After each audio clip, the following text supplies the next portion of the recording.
So if we're going to spend billions of dollars on something, would it not make more sense to save American lives to spend it here on healthcare than bombing another country overseas? It's the job of the United States government. But what I'm saying is, if you're going to start saying American lives are specific, 47 people died, and this is worth going to war for, I would say 68,000 people die a year here, and that would be worth investing in. By the way, it was a heated moment on Abby Phillips' CNN show as Leigh McGowan, Keith Boyan, and Josh Rogan went up against MAGA stooge pundits Brad Todd and Lydia Mohan, and we're going to take a look at clips from this intense panel on Abby Phillips' show featuring Leigh McGowan and the rest, and I also have some thoughts to share on it.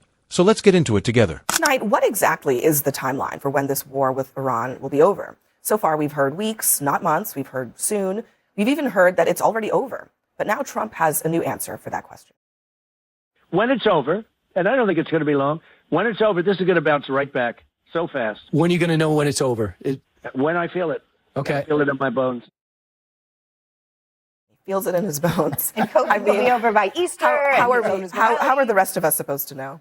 Yeah, I think the president needs to be more disciplined when he's doing these interviews and stay on message. I think when he's done videos where he's reading prompter, where he's sticking to his talking points, I think that's the most effective way. We need to hear him communicate more to the American people, but making kind of vague statements like that is not helpful. I understand, I think the argument they would make is that they don't want to telegraph a specific timeline to the enemy.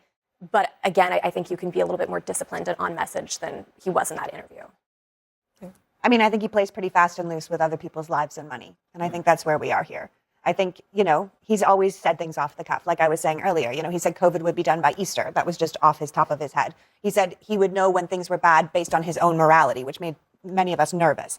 I think that's the reason we go through Congress for wars, because if you're going to be spending our money and our lives in a conflict, it should go through our representatives, which it didn't. And now there's one person making these huge decisions for everyone, and he's doing it based on his bones. And every day it's a little bit different. I mean, he was asked tonight by a reporter about he talks about unconditional surrender that he wants from Iran. What does that mean? Here's what he said. Still expect unconditional surrender? And what does that mean? Well, to me, it means very simply that we are in a position of dominance that nobody's ever seen before. And whether or not they're able to say the words or whether or not they're able to even fight. It's just so vague. And I think, you could argue right now we are in a position of incredible dominance over Iran. Could we end it today? Could we end it tomorrow? Where are we headed? Well, we want Iran to be completely militarily decapitated, unable to export terror to the region and to Americans who live abroad and are threatened shipping lanes. We want Iran to not be a menace. They've been a menace for 47 years. Americans have paid for it with their lives every single decade under every president. That's where this ends, is a decapitated Iran. I want to go back. How will we know that? Is it when the Strait of Hormuz is opened again? Is it when they stop sending off missiles? How will we even know? I think this is where there's a gap here between even for Iran to know, how do they stop this thing? Well, if they wanted to surrender, how would they surrender? I don't want the president to outline exactly to Iran what his timeline is to get in, out, or do anything.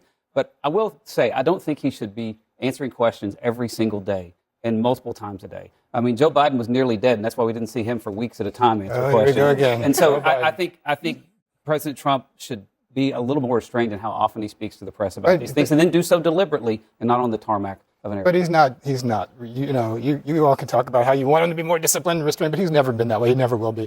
We know who he is. And, he said unconditional surrender from the beginning. Everybody knows what unconditional surrender means. The Japanese gave us unconditional surrender of World War II. They capitulated. They quit. They stopped fighting. They gave up. That's not what's happening in Iran. It's not going to happen in Iran. Unless we do the same thing to them. Well, yeah. Well, look, we should not do, for the record. Josh, let me ask you this, because Trump was asked about the objectives in the war and how it might compare to what Prime Minister Netanyahu wants. Here's what he said. Regularly, are you speaking with Prime Minister Netanyahu, and are your objectives the same in terms of ending the war? Well, I think they might be a little different, I guess. They're a different country than we are. But he will tell you there's never been a power like the power of the United States. There you go. How does that work? I mean, are we running two parallel operations? I disagree with both of you. I think Trump should keep talking, because you find out all sorts of interesting stuff all the time. And because the whole world is hanging on his every whim, I want to know what he's thinking. And what he did was acknowledge something that a lot of people have been reporting for a long time, which is that the U.S. and Israeli war objectives are diverging.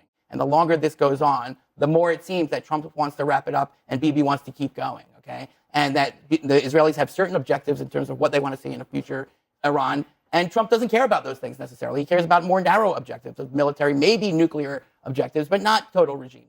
That's a pretty big difference. That's not to say the two countries don't overlap or they don't fight well together or they're not great militaries or great at shooting. Isn't their objective both the same? But Trump said it. So now no Hamas, are you no going to deny Hezbollah, that U.S. and Israel no have diverging Syria. views? Do you agree with Trump? I think their two objectives are to eliminate Iran as the source of terror and mayhem in the Middle East. That's their how.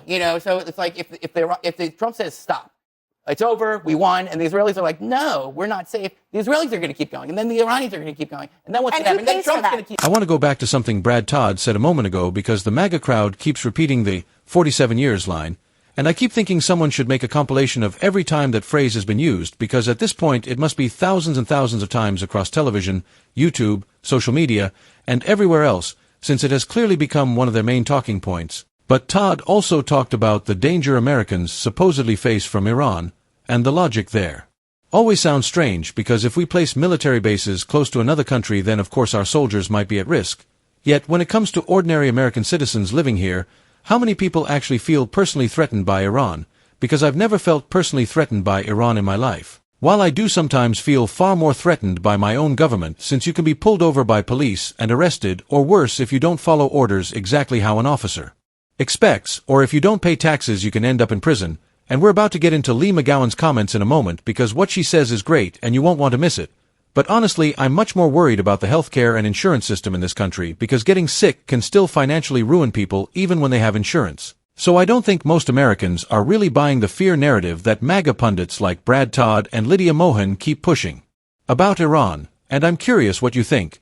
Have you ever actually felt afraid that Iran was going to do something to you personally? Let me know in the comments. Iranian people on the ground who are getting killed, to be honest. They pay the civilians. But if you are an American right now and Israel decides to keep fighting after America has been shot, we are the ones that will pay for it. Our inflation will go up and their children will die. How about the 46 Americans killed on 10/7 by Iranian funds? Did they pay for it? I mean, the 46 Americans killed in Israel on 10/7, did they pay for it? They paid for it. They paid for Iran. There are 46 Americans there. There were 8 taken into captivity. They paid for the American politicians' tolerance of Iran. Can I ask you, this is the second was time Hamas. you've talked about Americans dying. You just said 68 Americans. 46 Americans. 46 Americans. Hamas, so. But here's the thing. We're spending, what is it now, $3 billion a day? Are you putting a price on those 46 No, lives? Here's what I'm going to say, so let me finish what I'm going to say. Because glad to. obviously I'm not putting a price on those Americans' heads. What I'm saying is, you're saying 46 Americans died, so we should attack this country because they're a terror organization and we need to come and get them. I could tell you here at home, 68,000 Americans die a year because they don't have health insurance.